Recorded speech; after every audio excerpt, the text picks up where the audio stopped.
పేదవాడి పక్షాన నిలబడతా, ప్రజా గొంతుకై నినదిస్తా. వాయిస్ ఆఫ్ వాయిస్లెస్, తెలుగువారి మనస్సాక్షి, సాక్షి టీవీ.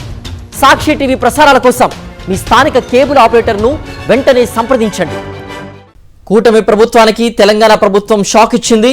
బనకచెర్లపై చర్చకు ససేమిరా అంది.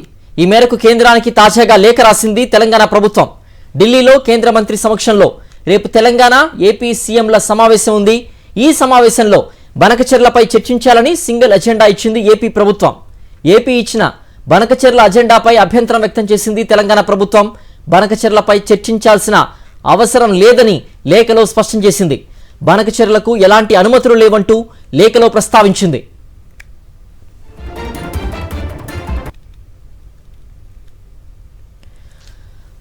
మరింత సమాచారం మా ప్రతినిధి శేఖర్ అందిస్తారు. శేఖర్, బనకచెర్ల ప్రాజెక్టుకు ఎలాంటి అనుమతులు లేవని, సో అందుకు చర్చించాల్సిన అవసరం లేదంటూ కూడా తెలంగాణ ప్రభుత్వం కేంద్రానికి సమాచారం ఇచ్చినట్టుగా తెలుస్తోంది. దీనికి సంబంధించిన పూర్తి అప్డేట్స్ ఏంటి?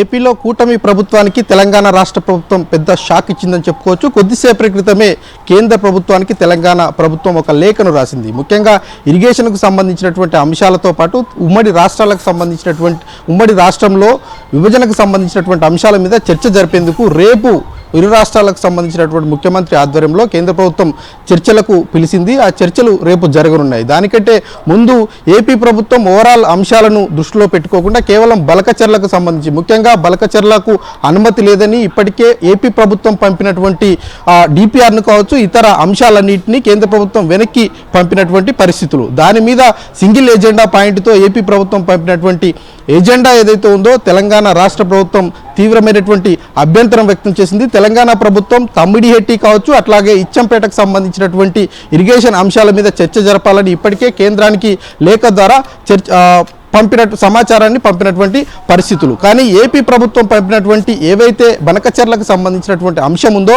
అది సింగిల్ పాయింట్ ఎజెండాగా ఉందని, దానిని వ్యతిరేకిస్తూ తెలంగాణ ప్రభుత్వం కొద్దిసేపటి క్రితమే లేఖలు రాసింది. కేంద్ర ప్రభుత్వం ఏపీకి సానుకూలంగా వ్యవహరించడం పైన కూడా తెలంగాణ ఆగ్రహం వ్యక్తం చేసినటువంటి పరిస్థితులు. అనుమతులు లేని ప్రాజెక్టుల మీద కేంద్రం కనుక ఇట్లాంటి చర్చలు జరిపితే కేంద్ర ప్రభుత్వం మీద ఉన్నటువంటి ఏవైతే సానుకూలమైనటువంటి అభిప్రాయం ఉంటుందో అది దెబ్బతినేటువంటి అవకాశాలు ఉంటాయన్నట్టు తెలంగాణ ప్రభుత్వం లేఖలో పేర్కొన్నటువంటి పరిస్థితులు ఉన్నాయని చెప్పుకోవాలి. రేపు ఈ బనకచెర్లకు సంబంధించినటువంటి విషయం మీద ఎజెండా గనక చర్చలోకి వస్తే ఖచ్చితంగా దాని చర్చల నుంచి బాయ్కాట్ చేసేటువంటి అవకాశాలు అయితే తెలంగాణ ప్రభుత్వం పంపించినటువంటి లేఖ ద్వారా చాలా స్పష్టమైనటువంటి వైఖరిని కనిపిస్తున్నటువంటి పరిస్థితులు ఉన్న నేపథ్యంలో బనకచెర్ల విషయంలో ఇప్పటికే తెలంగాణ ప్రభుత్వం ఒక వివరణాత్మకమైనటువంటి పవర్ పాయింట్ ప్రజెంటేషన్లు ఇచ్చింది. ఏపీ ప్రభుత్వం నిబంధనలకు విరుద్ధంగా వ్యవహరిస్తున్నటువంటి అంశం మీద కేంద్రం తెలియజేసినటువంటి వైఖరులన్నింటినీ కూడా తెలంగాణ ప్రభుత్వం లేవనెత్తింది. పవర్ పాయింట్ ప్రజెంటేషన్ల ద్వారా సూచనలు చేసింది. ఏపీ సీఎం చంద్రబాబు నాయుడుకి రేవంత్ రెడ్డి చాలాసార్లు సూచనలు చేశారు. నిబంధనలకు వ్యతిరేకంగా వ్యవహరిస్తే కనుక చూస్తూ ఊరుకోము, చట్టపరమైనటువంటి చర్యలు తీసుకుంటాము, చట్టపరంగా మేము ఎదుర్కొంటాము అన్నటువంటి విషయాన్ని రేవంత్ రెడ్డి చాలాసార్లు స్పష్టం చేశారు. రీసెంట్గా ప్రజాభవన్లో పవర్ పాయింట్ ప్రజెంటేషన్ ఇచ్చినటువంటి సందర్భంలో కూడా ఏపీ ప్రభుత్వానికి సూచనలు చేసినటువంటి పరిస్థితులు. ఏదైనా ఉంటే కూర్చొని మాట్లాడుకుందాం, నిబంధనలకు లోబడే చర్చలు జరుపుదాము, కానీ నిబంధనలకు విరుద్ధంగా వ్యవహరిస్తే కనుక చూస్తూ ఊరుకోం, ఎంత దూరమైనా వెళ్తామన్నటువంటి హెచ్చరికలు రేవంత్ రెడ్డి చేసినటువంటి నేపథ్యంలో ఇప్పుడు దానికి బలం చేకూరుస్తూ బనకచెర్లకు సంబంధించినటువంటి అంశం మీద రేవంత్ రెడ్డి మరో రేఖను రాసినటువంటి పరిస్థితుల నేపథ్యంలో రేపు జరిగేటువంటి చర్చల తర్వాత తెలంగాణ ప్రభుత్వం ఈ అంశాలన్నిటి మీద ఏ రకంగా స్పందిస్తుంది, ఎలా ముందుకు వెళ్తుంది అన్నది చూడాల్సి ఉంటుంది. సిద్ధు.